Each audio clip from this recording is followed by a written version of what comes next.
का बाबा स्पोर्टमध्ये आपण आदिवासी म्हणून ते उपजत गुण आहे, त्याच्यात खूप मोठी संख्या येणं म्हणजे काय फार विशेष आहे असं माझं म्हणणं आहे. पण ज्याच्यासाठी म्हणून आपण एक समाजाचे पुढचे पाईक आहात, त्याच्यासाठी आता आपल्याला शिक्षणाची जोड, जसं बिरसा मुंडा असतील, राघोजी भांगरा असतील किंवा आपले क्रांतिकारक सगळे असतील, त्यांच्या प्रतिमेचं पूजन करतो, उत्सव साजरे करतो, त्यांच्या प्रतिमा समोर ठेवतो, त्यांचा इतिहास समोरच्यांना सांगतो. त्याचा उद्देश एक आहे का बिरसा मुंडांनी त्यांच्या वयाच्या 25व्या वर्षात सगळी क्रांती केली. ती क्रांती भाला वर्षी, ज्याचा आज आपण सगळ्यांना ते आदिवासीचं प्रतीक म्हणून आपण त्यांना स्वागत केले. बिरसा मुंडांनी त्या काळच्या साधनानं समाजाला संरक्षण दिलं. आज आपल्याला दगड धोंड्यांनी संरक्षण करता येणार नाही. आज आपलं हत्यार म्हणजे अक्षर, आपला हत्यार म्हणजे ज्या कायदेशीर लढ्या लेंबे सर असतील, डॉक्टर दाभाडे साहेब असतील, सुपे साहेब असतील, बागुल साहेब असतील, राम चौरे असतील, गणेश भाऊ असतील, नक्की भाऊ तुम्ही असाल, सगळे मिळून जे महाराष्ट्रात, देशात, आता मणिपूरवरून जे आपले दोस्त आले, असे देशात जे काही प्रमुख समाजाचे रक्षक म्हणून त्या ठिकाणी काम करून पाहतात, त्यांना ऊर्जा यावी म्हणून अशा कार्यक्रमांमध्ये येऊन त्यांना ते जिथं हात मारतात तिथं आपण उभं राहणं ही आपली सगळ्यांची जबाबदारी आहे. बऱ्याच वेळा असे काही कार्यक्रम घेतले का त्याचा स्पर्श हा राजकारणाशी नेला जातो, पण ते सुद्धा वावलं नाही. कारण तिथं आपण काही राहिलो तरच आपण काही करू शकतो.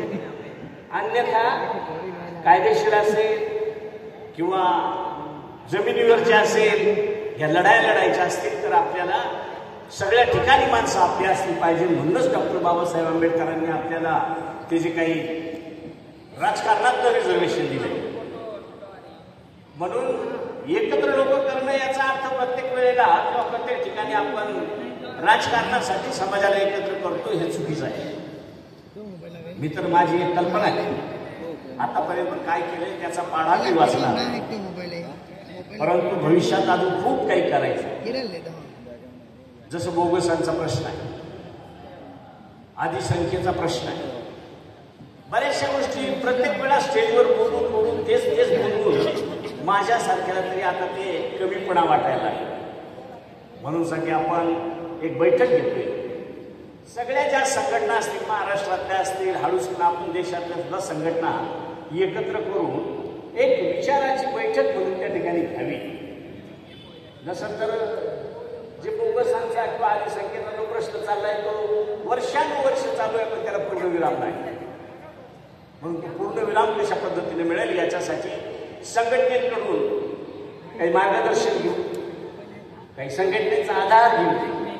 असं करत आज आपल्या महामहिम मुर्मूताई त्यांच्यापर्यंत आपण जाऊ, त्यांना आपलं दुखणं सांगतो. जसं ज्या वेळेला राष्ट्रपती झाल्या त्याच्यानंतर मी 14-15 आमदारांना घेऊन गेलो. पहिलं तेच मांडलं होतं का आम्ही जगायचं म्हणून काही मागणार नाही, जगवायलासाठी जे लागतं, पिढ्यानपिढ्यासाठी जे लागणार आहे त्याच्यासाठी आम्हाला मदत करा. का जी आता घुसखोरी वाढते त्यावेळेला आपलेपणा काय असतो तो त्यांच्यातून आम्हाला पाहायला मिळाला. त्यांनी सांगितलं जोपर्यंत या देहात प्राण आहे, खुर्चीत आहे तोपर्यंतच नाही, पण देहात प्राण आहे तोपर्यंत मी तुमच्याबरोबर राहील अशा पद्धतीनं खात्री त्या ठिकाणी दिली. याला म्हणतात आपलेपणा. पण आता त्यांना एवढा मोठा कारभार असल्यावर आपण संपूर्ण त्यांच्यावरच अवलंबून राहण्यापेक्षा आपण मधून मधून त्या विषयावर आपण तिथे गेलो पाहिजे, चर्चा केल्या पाहिजे. तसं नियोजन आपण भविष्यात करूया. अशाही पद्धतीची मी आपल्याला विनंती करतो, लकी भाऊंनी आदिवासी जमिनीचा असेल, बोगसांचा प्रश्न असेल, बिगर आदिवासी प्रेमाच्या जाळ्यात टाकून काही वेगवेगळ्या पद्धतीनं, तर आता मी आज दिवसात मला 2 वेळा बोलण्याची संधी मिळाली. एक वधूवर परिचय मेळावा होता, तिथं सुद्धा मी तेच सांगितलं. आपण आता तसे बऱ्यापैकी शिक्षणात का होईना प्रगती केलेली, पण आज एक दुसरी बाजू इतका अडाणीपणा का जो पूर्वी आपल्याला गावाबाहेर काढलं जायचे. एखादी केस जर घडली चुकीच्या पद्धतीनं जर विवाह संबंध झाला तर गावाबाहेर काढायचे किंवा त्याला समजवायचे. मी थोड्या वेळापूर्वी सांगितलं, पूर्वी एवढ्या साध्या सोप्या पद्धतीनं वधूवर परिचय मेळावा होत होता का? यात्रेत, बाजारात, नंतर आला तो अंगणात, मांडवात, आता आला तो टीव्हीला. दुसरी बाजू जर पाहिली तर आपल्या मुली दुसऱ्याच्या बरोबर जात नाही, पाठवतात असं माझं मत आहे. नको ते आमिष, आणि त्याच्यात माझ्यासारखा असतो. लाख रुपये 50,000 रुपये देतो, आम्हाला 2 मुली पाहिजे, एवढं त्यांचं बागायत आहे, एवढं त्यांची नोकरीला आहे, एवढा त्यांची इस्टेट आहे, पोरगा असा नोकरीला आहे. मग एवढं सगळं आहे, तर मग आपल्या मुली 50,000 लाखात नेतात. हे किती चांगलं आहे हे प्रत्येकानं आता त्या संदर्भात आपण सगळ्या सुशिक्षित मुलांनी, सुशिक्षितांनी गावागावात त्याचं प्रबोधन केलं पाहिजे. कारण 70-80% मुली ज्यांच्या गरगडे आमच्याकडे येतात, नेताना चोरून नेतात, पण 1-2 वर्षाने कोणाला लोटून विहिरीत दिलं, कोणाला विष घातलं, कोण स्वतः फासावर गेली. अशा पद्धतीचं जे आपल्या लेकरांचे हाल होतात, त्या दृष्टीने आपल्याला जागृतीची गरज आहे.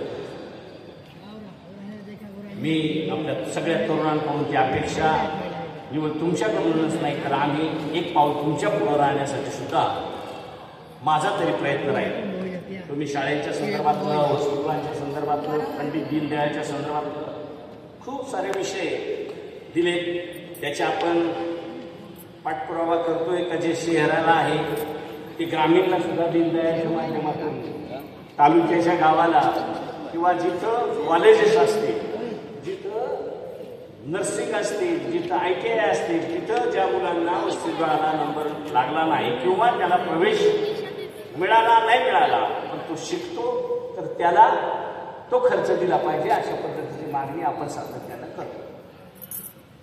ती पूर्ण करून घेण्यासाठी काही मेन अडचणी आहेत, त्या सुद्धा शोधल्या. सरांबरोबर माझा नेहमी विषय होत असतो, नाशिकपेक्षा पुण्यावाल्यांबरोबर जास्त माझा संबंध राहतो नेहमी. तुम्ही जेव्हा मी तुमच्यापर्यंत येईलच, पण जास्त तुम्ही माझ्याबरोबर आले तर मला वाटतं जास्त बरोबर राहील असं मला वाटतं.